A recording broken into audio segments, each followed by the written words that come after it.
안녕하세요. 내알 유튜브 타로 강의 이하늘입니다. 오늘 처음으로 목소리만 나오는 강의 대신에 이렇게 얼굴 보면서 마주하면서 영상을 찍게 되었는데요. 정식으로 인사드리겠습니다. 저는 내알 유튜브 이하늘입니다. 만나서 반갑습니다. 오늘 타로 강의 주제는 타로 마스터의 기본 윤리예요. 윤리라고 해서 뭐 거창한 내용이 아니고 제자들에게 요것 정도는 당부하고 싶다라는 마음가짐으로 제가 몇 가지 정리해 봤는데요. 첫 번째 기본 윤리는 심리 상담사와 마찬가지로 내담자하고 나눈 이야기들을 비밀로서 간직해야 되는 기본 윤리가 있습니다. 우리가 신부님한테 왜 고해성사를 할까요? 고해성사하시는 분들은 신부님은 어디 가서 자신의 이야기를 누설하지 않을 거라는 안정성이 확보되어 있는 상황이기 때문에 내밀한 자신의 이야기를 고백할 수가 있는 겁니다.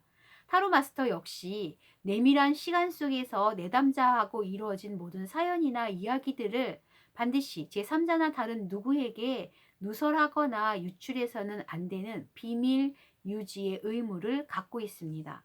특히 타로 카드는 커플들이 많이 와요. 부부로도 많이 오고 친한 친구들끼리 모녀지간에도 타로를 보러 오는데 네, 분명히 서로서로 어울리면서 소통하면서 타로 카드를 재밌게 볼 수도 있는데 희한하게도 저는 대부분의 사례들이 반드시 1대1로 얘기하게끔 타로 카드가 원하는 경우가 많아요. 그건 다른 사람이 그 사람의 에너지에 방해가 되기도 하고 간섭을 하기도 하거든요. 따라서 같이 오신 남편분에게 양해를 구합니다. 지금 아내분하고 저하고 1대1로 나눌 이야기가 있기 때문에 남편분은 조금 멀리 가 계세요. 저희가 지금 둘만의 공간에 남편의 에너지나 기운이 중첩되거나 투사되는 걸 제가 원치 않습니다 하고 양해를 정중하게 구하거든요. 그리고 나서 이야기를 나눠보면 내밀한 이야기들이 많이 나오게 돼요. 그때 나눈 이야기들은 아무리 가까운 남편, 엄마가 물어봐도 공유하지 않습니다. 이건 내담자에게 지켜야 될 비밀 유지의 윤리로서 굉장히 중요한 거고요. 특히 두 분이서 같이 오셨을 땐 내담자를 분리가 필요한 상황이 생겨요. 그럴 때는 내담자를 서로 분리하셔야 되고 내밀한 이야기들은 반드시 비밀 유지로서 지켜주셔야 됩니다. 두 번째는 바로 편견 없는 시선입니다. 이건 누구나 사람들을 봤을 때 편견이 없어야 되는 건 기본이긴 한데요. 특히 타로 마스터는 그래야 돼요. 일반적인 기준이나 우리가 평소에 생각하는 기본 윤리적인 바탕이나 도덕적인 잣대가 분명히 있거든요. 그런데 내담자는 얼토당토하는 말도 안 되는 상황에서 질문을 갖고 옵니다. 근데 마스터가 자신의 편견, 기본 통념상의 이야기들, 그리고 자신의 종교관, 가치관, 철학이나 인생관에 조금 맞지 않는다 해서 편견 있게 타로 카드를 보면 안 되거든요. 따라서 편견 있는 시선을 거둬들여야 될 필요성이 있습니다. 즉, 내담자는 언제나 옳은 거예요. 내담자가 본인이 옳다고 여겼기 때문에 그런 행동들을 해왔던 거고, 그렇기 때문에 그런 질문들을 하는 거예요.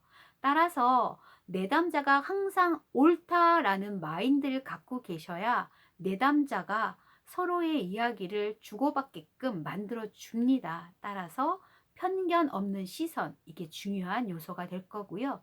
세 번째는 그 편견 없는 시선이랑 연결시켜서 공감과 이해 능력이 필요해요. 그게 가장 또 중요한 윤리이기도 하고요. 이 공감과 이해 앞에는 무조건적인 단어를 꼭 붙이셔야 되는데 이게 이제 심리 상담에서도 상담 초기에 상담사와 내담자가 이루어야 할 형성 과정 중에 라포라는 게 있습니다. 라포 형성이 왜 중요하냐면 공감대를 형성해서 마음의 문을 여는 거거든요. 그래야 상담이 시작이 되니까요. 타로 카드도 똑같습니다. 제가 이제 내담자를 만나면 그분의 손을 꼭 잡고 그분의 과거서부터 모든 에너지를, 모든 기운들을 타로 카드한테 이렇게 싹 투사를 시켜요. 그러기 위해선 나도 마음의 문을 열어야 되지만 질문하는 내담자도 마음의 문을 열어야 되거든요. 근데 그걸 할 수 있는 방법이 바로 공감과 이해입니다. 따뜻한 시선으로 내담자를 바라보고 안아주고 같이 울어주는 마인드. 그리고 내담자도 본인이 느껴요. 이 사람은 나의 이야기를 듣고 있구나. 나를 공감해주는 사람이구나 라고 느끼면 그것만으로도 위안이 됩니다. 나의 사연을 들어주는 사람, 나를 지지해주는 사람, 내 곁에서 있어주는 사람, 이런 표현 하나나 이런 느낌 하나만으로도 충분히 내담자는 치유를 받습니다. 그렇기 때문에 무조건적인 공감과 이해는 윤리로서 가장 중요한 요소이기도 해요. 그래서 당부드리고 싶은 내용이기도 하고요. 마지막으로 제가 이제 타로 자격증, 마스터 자격증을 나눠주는 순간에도 또 당부를 하고 실전 연습을 할 때도 이 연습을 자꾸 시키는데 그게 이제 바로 혹세 무민하지 마세요 라는 내용인데요. 자, 내담자들은 미래의 이야기들을 듣고 싶어서 타로를 보러 오잖아요. 근데 내년에도 나빠. 근데 내후년, 10년 후의 미래도 암담한 거야. 어떤 조언을 주고 싶어도 다 나쁜 카드들이 나왔어요. 그래서 혹세무민한 태도로 불안을, 부정성을 전해주면 안 되는 거예요. 물론 그 순간엔 불안이나 암울한 이야기를 할 수밖에 없지만 결국 내담자가 나랑 헤어져서 떠나는 순간, 집으로 돌아가는 순간, 그 발걸음의 순간에는 부정성이 없어야 됩니다. 긍정적인 마인드, 밝은 에너지 정화시켜 줘야 되는 거예요. 그래야 타로 마스터 본인도 정화가 되거든요. 따라서 혹세무민하지 말고 내담자가 돌아가는 발걸음에 희망을 얹어주세요. 이런 말을 계속 합니다. 그래서 아무리 어려운 미래가 보여도 그래도 선생님에겐 이쪽 방향의 귀인이 나타난대요. 혹은 당신은 오늘 꼭 서쪽 방향을 보고 주무세요 라든가 인테리어 팁, 그리고 어떤 옷의 색깔을 입어라 라고, 이 색깔이 당신한테 기운을 주고 행운을 주는 색깔입니다 라고 얘기해서라도 내담자가 돌아가는 순간만큼은 정말 깨끗하고 맑은 에너지로, 희망찬 에너지로 저랑 헤어져야 되는 거예요. 그래서 혹세무민의 태도를 버리고 내담자가 돌아가는 그 발걸음에 희망을 얹어주세요 라고 꼭 당부를 해드리고 싶습니다.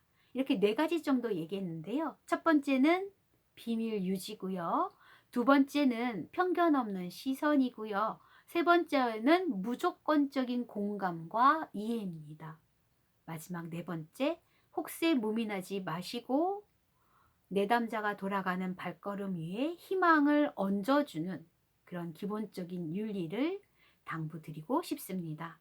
편집도 없는 영상이고 처음 찍는 얼굴 영상이다 보니까 어색한 점이 많았을 텐데요. 끝까지 구독해 주시고 시청해 주신 많은 분들 고맙습니다. 다음 시간에 또 이야기 나눌게요. 감사합니다.